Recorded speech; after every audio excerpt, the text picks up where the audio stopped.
नमस्कार दोस्तों। आज हम अपने पुराने पहले वीडियो के कंटिन्यूएशन में आपसे बात करने के लिए आए हैं कि ये जो धर्म परिवर्तन का कानून आया है, इसमें एक पॉइंट और है कि ईसाई समाज के लोग प्रलोभन देते हैं, प्रलोभन दे करके धर्म परिवर्तन करते हैं। तो पहली चीज़ तो हम ये बता दें कि सरकार के हाथ बहुत लंबे होते हैं और कानून सख्त होता है। किसी का भी बैंक अकाउंट किसी भी समय देखा जा सकता है कि क्या उसके पास इतना पैसा है कि वो हर एक को बांटे और बांटने के बाद उसको धर्म परिवर्तन को करा दे। तो पहली चीज़ तो ये चेक हो जानी चाहिए। और दूसरी बात यह है कि यदि कोई आता है जो कहा जा रहा है धर्म परिवर्तन के लिए, तो सबसे बड़ी बात है कि यदि कोई महिला आती है जिसका पति 20 साल से शराब पीता है और वो उसको पी के मारता है, बच्चों को मारता है, बच्चे सहमे रहते हैं, घर में खाने को नहीं है, और 20 साल से जब वो सारे दरवाजे खटखटा के परेशान हो चुकी है और वो आती है और किसी पास्टर से विनती करती है, किसी प्रीस्ट से विनती करती है कि मेरे लिए कुछ कर दीजिए, प्रार्थना कर दीजिए, क्योंकि मेरे पास तो रिहैब में जाने का कोई पैसा नहीं है, मेरे पास इलाज कराने का पैसा नहीं है, डॉक्टरों के पास भागने का पैसा नहीं है। तो यदि वो आके कहती है और पास्टर केवल एक प्रार्थना करता है, छोटी सी हाथों को जोड़ के ईश्वर से मांगता है रो रो के आंसुओं से कि इस बहन की कोई सहायता हो जाए, और यदि उसको सहायता मिल जाती है, यदि उसका पति अच्छे रास्ते पे चलने लगता है, तो ये तो सबके लिए खुशी की बात होना चाहिए ना कि ये सोचना कि वो जो औरत है वो चली गई ईसाई समाज में, उसके बाद उसका अपना डिसीजन है कि उसे किस समाज में रहना है, कहाँ रहना है, नहीं रहना है। इसके ऊपर मैं टिप्पणी नहीं कर रही हूँ। तो मेरा ये कहने का मतलब है, जब 20 साल तक वो परेशान थी तो उसकी सहायता किसी ने पैसे से, इलाज से, उसकी सहायता से, उसके बच्चों के खाने पीने से ले करके उसके परिवार के चलाने तक क्यों नहीं की? उस 20 साल का हिसाब कौन देगा? उस 20 साल का हिसाब कौन देगा? उस 20 साल का हिसाब आप 2 मिनट की प्रार्थना करने वाले पास्टर से ले रहे हैं। आप 25 लाख रुपए का जुर्माना उसके ऊपर लगा रहे हैं। आप उसको आजीवन कारावास कर रहे हैं। वो आजीवन कारावास जो कि एक मौत की सज़ा, किसी को मारने की सज़ा पर मिलता है, आप उसके इक्वल उसको खड़ा कर दे रहे हैं।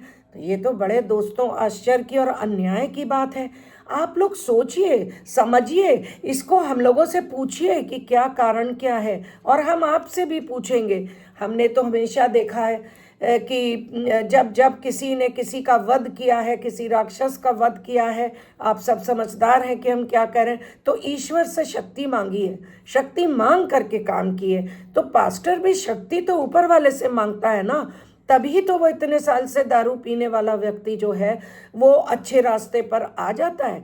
क्या किसी इंसान के अंदर इतनी शक्ति है कि वो 20 साल से दारू पीने वाले, जिसका लिवर, जिसकी इंटेस्टाइन सब बर्बाद हो चुकी, उसको हम लोग ठीक कर लें? ऐसा नहीं है दोस्तों, कुछ समझिए।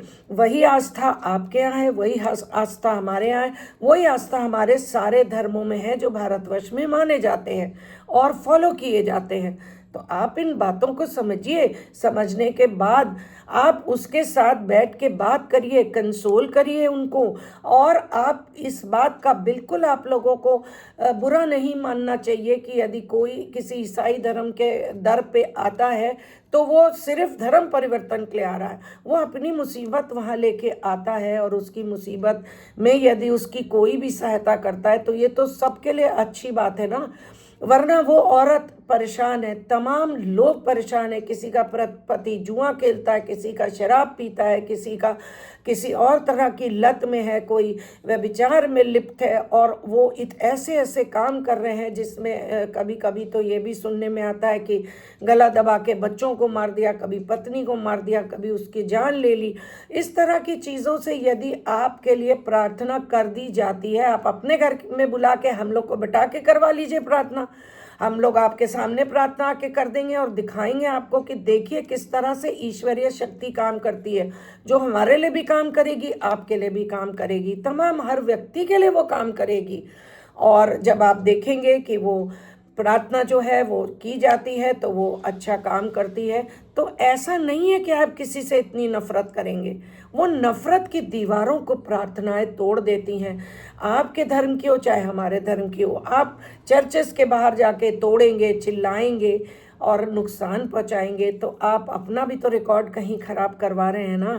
तो दोस्तों उस रिकॉर्ड का ध्यान रखिए। 100% नंबर से पास होइए। हम भी 100% नंबर चाहते हैं, क्योंकि हम लोग परमेश्वर के सामने ऐसे परेशान हाल लोगों को लाते हैं और प्रार्थना करते हैं, हे ईश्वर इसके लिए कुछ कर दे। आप भी इसी तरह से सबके लिए मिल करके प्रार्थना करिए। और बड़े बड़े काम प्रार्थनाओं से होते हैं और आपके यहाँ भी होते हैं। ऐसा नहीं है, हमने देखा है देवी आती हैं और बड़े बड़े काम होते हैं, वही आती है। कोई भी मुसलमान भाई ये नहीं कह सकता मैम गलत कह रही, कोई हिंदू ये नहीं कह सकता मैम गलत कह रही हैं।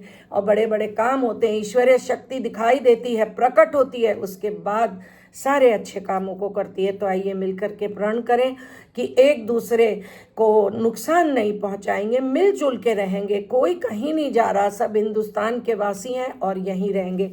धन्यवाद।